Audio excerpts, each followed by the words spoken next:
नया IBM 7 हौसला है।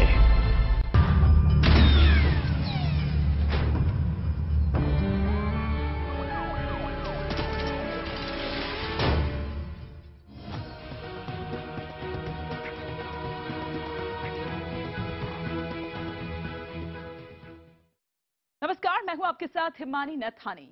बाबा रामपाल इस वक्त जेल में हैं।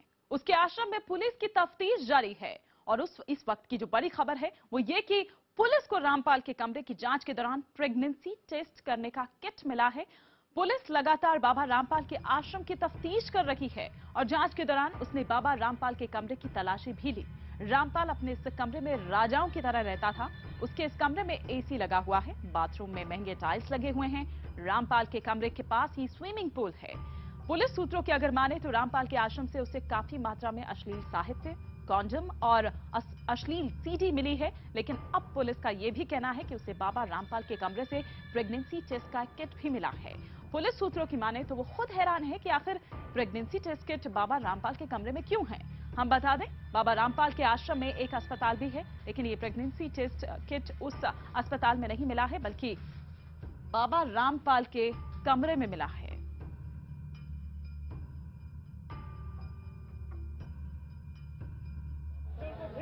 कमरे की तलाशी के दौरान एक हमें प्रेगनेंसी टेस्ट किट भी मिला है। अभी तक जो सर्च ऑपरेशन चल रहा है, एरिया बहुत ज़्यादा ह्यूज होने के कारण इसमें लगभग हमें 5 से 6 दिन और लगने की उम्मीद है। जैसे जैसे पुलिस स्वयंभू संत रामपाल के आश्रम की तलाशी ले रही है, एक के बाद एक कई खुलासे हो रहे हैं। अब पुलिस को रामपाल के आश्रम से हथियारों का जखीरा मिल रहा है। पुलिस सूत्रों की अगर माने तो आश्रम में यह हथियार खुफिया कमरों में छिपाए गए थे और साथ ही साथ आखिर कहां है वो खुफिया कैमरे और क्या क्या है उन कमरों में देखिए संवाददाता ब्रजेश तिवारी की एक खास रिपोर्ट। सतलोक आश्रम के अंदर से पुलिस ने भारी संख्या में हथियारों को बरामद किया है। आप देख सकते हैं कि साथ में जो एयर राइफल्स हैं वो यहाँ बरामद की गई। साथ राइफल्स भी यहाँ से बरामद किए गए हैं। इन्हीं हथियारों का इस्तेमाल किया जा रहा था जब पुलिस बल भारी पुलिस बल जब बाहर मौजूद था आश्रम के बाहर, तो अंदर से जो समर्थक थे, जो ब्लैक एड कमांडोज थे, वो इन हथियारों से लगातार फायरिंग कर रहे थे। रामपाल के आश्रम में हथियार, रामपाल के आश्रम में हथियारों का जखीरा। पुलिस वाले एक के बाद एक 34 बंदूकें आश्रम के बाहर निकाल लाए। इसमें 12 बोर की 23 राइफलें थी, जबकि 10 डबल बैरल की बंदूकें थी। इसके अलावा .32 की एक पिस्टल भी मिली है। शुक्रवार शाम तक पुलिस ने आश्रम की तलाशी बंद कर दी थी, लेकिन पुलिस सूत्रों की माने तो अभी और हथियार मिलने की आशंका है। पुलिस सूत्रों की माने तो इन हथियारों को जिन जगहों पर रखा गया है वो चौंकाने वाले हैं। IBM 7 को उस जगह की जानकारी मिली है। चलिए हम आपको ले चलते हैं उस चमत्कारी कुर्सी के पास। क्या याद है आपको बाबा रामपाल की ये चमत्कारी कुर्सी? रामपाल की कुर्सी हाइड्रोलिक कुर्सी है, जादुई कुर्सी है और यहीं से रामपाल लोगों को, अपने भक्तों को जादू दिखाकर भीड़ इकट्ठा किया करता था। जरा गौर फरमाइएगा इस कुर्सी पर। इसी कुर्सी पर विराजमान होकर रामपाल भक्तों के बीच अवतरित होता था, प्रकट होता था। लेकिन पुलिस सूत्रों की माने तो इसी कुर्सी के ठीक नीचे 2 खुफिया कमरे हैं। शुक्रवार को पुलिस इस कुर्सी के नीचे बने उन कमरों में भी गई। गद्दी ऊपर पेडेस्टल पे है, नीचे वाले कमरे में हमें आर्म्स मिले हैं। और वो कमरा कितना बड़ा? नॉर्मल कमरा है, बड़ा कमरा है गद्दी के नीचे। पुलिस सूत्रों के मुताबिक कुर्सी के नीचे बने ये कमरे आश्रम के बिल्कुल बीचों बीच है। इस खुफिया कमरे में कई मजबूत अलमारियां रखी हुई हैं।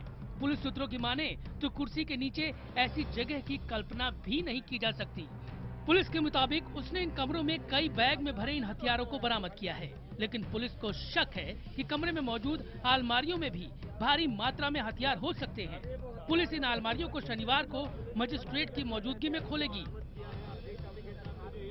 पुलिस अभी ये पता नहीं लगा पाई है कि आश्रम से जो हथियार मिले हैं उसमें कितने लाइसेंसी हैं और कितने अवैध। पुलिस सूत्रों के मुताबिक उन्हें ये भी जानकारी मिली है कि इस आश्रम के अंदर कई ऐसे खुफिया कमरे हैं जिनको खोलने के बाद कई सनसनीखेज राज सामने आ सकते हैं। पुलिस के मुताबिक रामपाल ने तकरीबन 250 कमांडो तैयार किए थे जो पुलिस पर लगातार फायरिंग कर रहे थे। पुलिस को शक है कि आश्रम में मौजूद हॉस्टल में भी हथियारों का जखीरा बरामद हो सकता है। पुलिस ने गुरुवार को आश्रम से कई पेट्रोल बम बरामद किए थे, लेकिन असल सवाल यह है कि अगर 250 कमांडो हथियार बंद थे तो उनके असलहे कहां हैं? IBN 7 को आश्रम के पास एक ऐसा ही शख्स मिला। उसके मुताबिक बाबा रामपाल ने कई भक्तों को कमांडो बनाया हुआ था, ये कहकर कि यहाँ मरोगे तो परलोक जाओगे। कमांडो जो आम लोग हैं हमारे जैसे भक्ति हैं, जो थोड़ा सा नौजवान दिखा उनको कपड़े दे दिए, काले जो पड़े थे, टोपी दे दी, डंडा दे दिया, उनको कमांडो बना दिया। और ऐसी श्रद्धा डाल दी उनके अंदर भी, अगर आप यहाँ मरोगे तो सीधा परलोक हो जाओगे। पुलिस सूत्रों की माने तो उसे रामपाल के सतलोक आश्रम के बेसमेंट में से कई तिजोरी भी मिली है, लेकिन इन तिजोरी में इलेक्ट्रॉनिक लॉक लगा हुआ है। पुलिस अभी तक इन्हें खोल नहीं पाई है। पुलिस सूत्रों के मुताबिक वो इन तिजोरियों को खोलने के लिए विशेषज्ञों की टीम बुलाएगी, यानी जल्द ही दुनिया के सामने बाबा रामपाल का खुफिया खजाना भी आ सकता है। ब्रिजेश तिवारी, सतलोक आश्रम, बरवाला, IBN 7। पुलिस ने आज सतलोक आश्रम से एक बेहोश महिला और 2 पुरुषों को भी बाहर निकाला। पुलिस को आशंका है कि अभी भी आश्रम में कई लोग छिपे हुए हो सकते हैं। पुलिस कोई खतरा मोल लेना नहीं चाहती है। उसे डर है कि आश्रम में अभी भी हथियारबंद कमांडोज भी हो सकते हैं, इसलिए पुलिस बेहद सावधानी से आश्रम को खंगाल रही है। उधर इस पूरे मामले पर सियासत भी अब शुरू हो गई है। सतलोक आश्रम से एक और महिला को निकाला है। फिलहाल पुलिस ने 100 दिन के सर्च ऑपरेशन के बाद यहां से इस महिला को निकाला गया है। बेसुध बेहोश महिला। शुक्रवार को सुबह रामपाल के सतलोक आश्रम के आसपास एक बार फिर सनसनी फैल गई। मीडिया के कैमरे इस महिला की ओर घूम गए। पुलिस को ये महिला आश्रम के बेसमेंट में बेहोश मिली। इसकी हालत गंभीर है। आनंद फानन में पुलिस इसे लेकर अस्पताल गई। ये महिला कौन है? आश्रम के बेसमेंट में क्या कर रही थी? इस बारे में फिलहाल पुलिस को कोई जानकारी नहीं है। पुलिस वालों को आश्रम में 2 और लोग मिले हैं। ये लोग वहाँ राशन के ढेर के पीछे छुपे हुए थे। इनमें से एक शख्स से IBN 7 ने बात करने की कोशिश की। इसका कहना है कि वो डर के मारे आश्रम में छुपा रहा। अंदर बैठे थे। कहाँ पे थे? क्यों नहीं निकले थे? हम डर गए थे बहुत। नहीं तो जब पुलिस निकालेगी तो क्यों नहीं निकले थे? डर गए थे। पुलिस ने शुक्रवार को आश्रम की तलाशी बंद कर दी है। अब ये तलाशी शनिवार को सुबह से शुरू होगी। इन सब के बीच कई ऐसे परिवार भी हैं जिनके अपने इस आश्रम में आए तो थे, लेकिन आज तक वापस नहीं लौटे। यहाँ के कैमूर जिले के पटसेरवा गांव में 2 परिवार के 8 लोग रामपाल के आश्रम गए थे। परिवार का कहना है कि ये लोग 3 नवंबर को आश्रम के लिए निकले थे। वो वहाँ पहुँच भी चुके थे, लेकिन अब तक वो लोग अपने घर वापस नहीं लौटे हैं। मम्मी, पापा, भाई, बहन सब परिवार गए हैं और अभी तक भी नहीं आए हैं। और हम लोग का फोन अभी नहीं लग रहा था, कल शाम को लगा है और आने के लिए कह रहे हैं, अब आ रहे हैं। इन सब के बीच अब पूरे मामले में सियासत भी शुरू हो चुकी है। बीजेपी नेता सुब्रमण्यम स्वामी ने गृह मंत्री राजनाथ सिंह से मुलाकात के बाद आरोप लगाया कि आश्रम के ट्रस्टियों में पूर्व मुख्यमंत्री भूपेंद्र सिंह हुड्डा की पत्नी भी शामिल है। हालांकि हुड्डा का कहना है कि वो आर्य समाजी हैं और उनका या उनके परिवार का रामपाल से कोई लेना देना नहीं है। ब्रिजेश तिवारी, सतलोक आश्रम, बरवाला, IBN 7। दिल्ली के पहाड़गंज इलाके में एक लड़की के साथ गैंगरेप का मामला सामने आया है। लड़की का आरोप है कि उसकी ही एक दोस्त ने बर्थडे के बहाने पहाड़गंज के एक होटल में बुलाया और फिर 2 युवकों ने जबरन शराब पिलाकर उसके साथ गैंगरेप किया। पुलिस ने इस मामले में मुकदमा दर्ज कर एक लड़के को गिरफ्तार कर लिया है, जबकि लड़की का आरोप है कि पुलिस ने एक आरोपी युवक और पार्टी में साजिश के तहत बुलाने वाली लड़की को छोड़ दिया है। पहाड़गंज थाने के बाहर खड़ी इस लड़की का आरोप है कि बुधवार की रात पहाड़गंज के एक होटल में 2 लड़कों ने नशीली दवा मिलाकर चाकू के बल पर उसे जबरन शराब पिलाई। शराब पीने के बाद बेहोश हुई इस लड़की के साथ होटल में ही 2 युवकों सनी और प्रदीप ने गैंगरेप किया। प्राइवेट फर्म में काम करने वाली पीड़ित लड़की के मुताबिक उसकी एक दोस्त ने बर्थडे पार्टी के बहाने पहाड़गंज के इस होटल में बुलाया था। लड़की की मेडिकल जांच में बलात्कार की पुष्टि होने के बाद हालांकि पुलिस ने मुकदमा दर्ज कर एक युवक प्रदीप को गिरफ्तार कर लिया है, लेकिन लड़की का आरोप है कि बचे हुए 2 आरोपियों को पुलिस ने छोड़ दिया। एक का बर्थडे था, प्रदीप नाम था उसका। वो लोग मुझे ले गए होटल में, होटल का नाम स्वीट ड्रीम्स था। उसके बाद उन लोगों ने मेरे को थप्पड़ मार मार के शराब पिलाई, चाकू दिखाया, मुझे शराब पिलाई। उसके बाद मुझे कुछ होश नहीं था। अगले दिन मैंने अपने फियांसे को कॉल किया, सब कुछ बताया, यहाँ पे रिपोर्ट लिखवाई। पीड़ित लड़की का आरोप है कि पुलिस ने उसकी शिकायत को तवज्जो नहीं दी। पुलिस ने उसे दोपहर 12 बजे से रात 12 बजे तक थाने में बिठाया और आधी रात को जाकर उसने मुकदमा दर्ज किया। लड़की के मुताबिक मुकदमा दर्ज कर कार्रवाई करने में आनाकानी करने पर एक एनजीओ उसकी सहायता के लिए सामने आया और एनजीओ के हंगामा करने पर पुलिस ने कार्रवाई शुरू की। एनजीओ चलाने वाली महिला तब तक लड़की के साथ डटी रही जब तक कि पुलिस ने मुकदमा दर्ज कर एक आरोपी को गिरफ्तार नहीं किया। एनजीओ का आरोप है कि इस मामले में पीड़ित लड़की ने एक लड़की और एक लड़के पर भी आरोप लगाया है, लेकिन पुलिस ने उसे थाने में बिठाने के बाद जाने दिया। ये सब पूरी पुलिस करप्ट है, 100% करप्ट। इस केस में इस बच्ची के साथ कोई नहीं, ये कल से परेशान है, कल से कोई सुनवाई नहीं हुई है। इन्होंने मुद्दे को भी यहाँ से रफा दफा कर दिया है। मामला दर्ज करने में आनाकानी के आरोप लगने और इलाके के एक होटल में इस तरह की हुई घटना पर फिलहाल पुलिस ने चुप्पी साध रखी है। पुलिस ने अभी तक उस होटल के खिलाफ कोई कार्रवाई नहीं की है। सवाल ये उठता है कि होटल ने गैर शादीशुदा लड़के और लड़कियों को बिना कागजातों की जांच के कमरा कैसे दे दिया। अनिल अत्री, दिल्ली, IBN 7।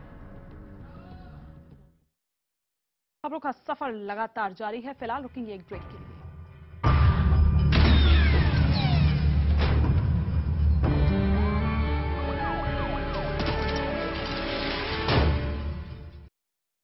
बिहार में सत्ताधारी पार्टी जेडीयू के बाहुबली विधायक आनंद सिंह पर एक बिल्डर के अपहरण का आरोप लगा है। बिल्डर राजू सिंह के घर वालों के मुताबिक आनंद सिंह अपने समर्थकों के साथ घर में घुसे और राजू सिंह को उठा ले गए। हालांकि विधायक आनंद सिंह का यह कहना है कि उन्होंने बिल्डर को पकड़कर पुलिस के हवाले कर दिया।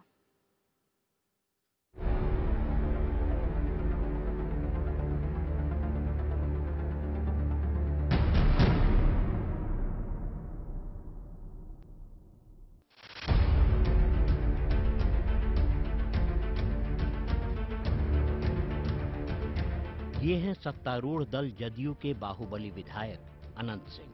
ये अपने खास अंदाज और शौक के लिए हमेशा सुर्खियों में छाए रहते हैं। कभी कभी इन पर गंभीर आरोप भी लगते रहते हैं, लेकिन हाल के दिनों में हुए एक हाई वोल्टेज ड्रामे के बाद एक बार फिर मीडिया की सुर्खियां बन गए। इस ड्रामे के 3 किरदार थे।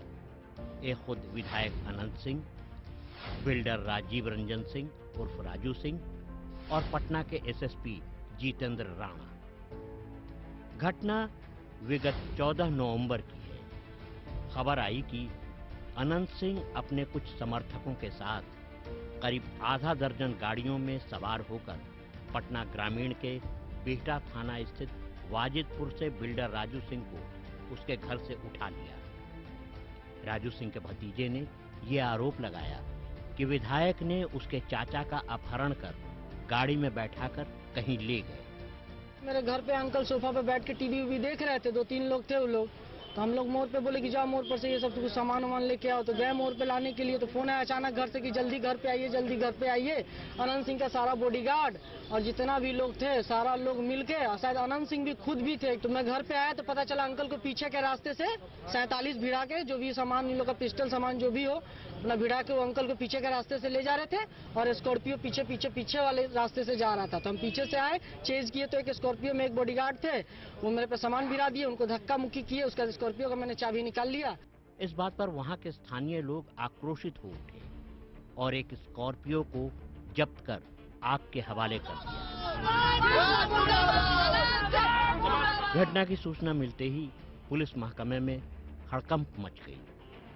फौरन ही शास्त्री नगर थाने में पुलिस की स्पेशल फोर्स को तैनात कर लिया गया और पुलिस के आला अधिकारियों के आने का सिलसिला शुरू हो गया। खुद विधायक ने भी थाना पहुंचकर पुलिस के अधिकारियों के साथ बातचीत की। दरअसल बिल्डर राजू पर अनंत सिंह का 4 करोड़ 69 लाख रुपए बकाया था। वो बकाया रकम देने से इनकार कर रहा था। इसी क्रम में हाल में ही राजू ने एसकेपुरी थाने में विधायक के खिलाफ 10 करोड़ रुपए रंगदारी मांगने का एक FIR दर्ज कराया था। अपने पैसे न मिलने के कारण विधायक काफी खफा थे। लिहाजा जब उन्हें जानकारी मिली कि राजू दिल्ली से पटना आया हुआ है तो उन्होंने खुद ही राजू को पकड़ लिया। विधायक का कहना है उसने खुद राजू को पकड़ा है और फिर उसे पुलिस के हवाले कर दिया। इसलिए वे अपने पैसे का हिसाब किताब करने शास्त्री नगर पहुंचे थे। इस दौरान थाने में पुलिस के आला अधिकारी मौजूद थे। हम गए थे जमीनों को देखने के लिए, बिठा देने, राजू सिंह को मिल गया। लोग बोला घर पर बैठे राजू सिंह, घर में गाड़ी में बिठा लिया राजू सिंह के, ले हम आ रहे थे, इसको थाना में जाकर दे देंगे। राह में मिले हम लोग को सीनियर एसपी साहब, तो कहे विधायक जी डेरा जाना उचित नहीं होता, थाना ले चलिए, बैठ के कर लीजिएगा। हम ठीक है थाना ले चलिए, वह थाना चल गया, हिसाब किताब किया, हम बैठल रहे, हिसाब हो गया, हम चल दिए। संतुष्टि कि हम करके दिए गिरफ्तारी, चाहते हैं कुछ नहीं, हमारा पैसा का हिसाब होगा, हमारा पैसा मिलेगा, उसको कुछ लेना देना हमको नहीं है। बिल्डर राजू सिंह आपराधिक चरित्र का व्यक्ति था। वो पहले से कई कांडों का अभियुक्त था। उसके खिलाफ दिल्ली में रेप का एक मामला, पटना के अगमकुआं, गौरीचक और दानापुर समेत कई अन्य थानों में रंगदारी का मामला पहले से दर्ज थे। इस प्रकरण में पटना के एसएसपी का कहना था कि राजू सिंह पहले से स्काउंडर था। पुलिस को जब ये सूचना मिली कि राजू बिहटा से पटना की ओर आ रहा था, तभी पुलिस ने चेज कर राजू को पकड़ लिया। अनंत सिंह को हिरासत में लिया गया था? नहीं, हिरासत में नहीं लिया गया। वो क्यों आया था सर? वो उसके साथ में आना चाह रहे थे, तो उनको थाना पे आए जो है, और उसके पश्चात में चले। तो राजू सिंह को पुलिस गिरफ्तार किया, अनंत सिंह को लोग गिरफ्तार? नहीं, राजू सिंह का जो उसकी खबर मिली थी कि वो वहाँ से जो बीटा से निकला है, तो उसी में पुलिस के द्वारा चीज करके उसको गिरफ्तार किया गया। उसके साथ में जो विधायक, क्योंकि वो पहले से वांटेड है, एब्सकॉन्डर है, तो उसमें जो अन्य कोई बात उसमें उठता है। हाँ, निश्चित रूप से उनके ऊपर में जो है दिल्ली के भी कुछ केसेस के अंदर में वारंट है, वहाँ पे कुर्की भी हुआ है उनका, और यहाँ के भी कई केसेस में वांटेड है। अनंत सिंह के जो एक समर्थक हैं, उनको क्या किया जाएगा? नहीं, वो लोग तो हैं यहाँ पे, वो लोग चले गए, उनको जो जिसके विरुद्ध में कोई किसी तरीके आपराधिक मामला नहीं, उनको गिरफ्तार नहीं किया जाएगा। दिन भर चले इस प्रकरण में विधायक और पुलिस के अलग अलग बयान थे। जब खुद विधायक ये कह रहे हैं कि उन्होंने राजू सिंह को पकड़ा है, तो पुलिस इससे इनकार क्यों कर रही थी? इस हाई प्रोफाइल मामले में बहुत सवाल उठ खड़े होते हैं, जिसका जवाब या तो विधायक दे सकते हैं या फिर पुलिस।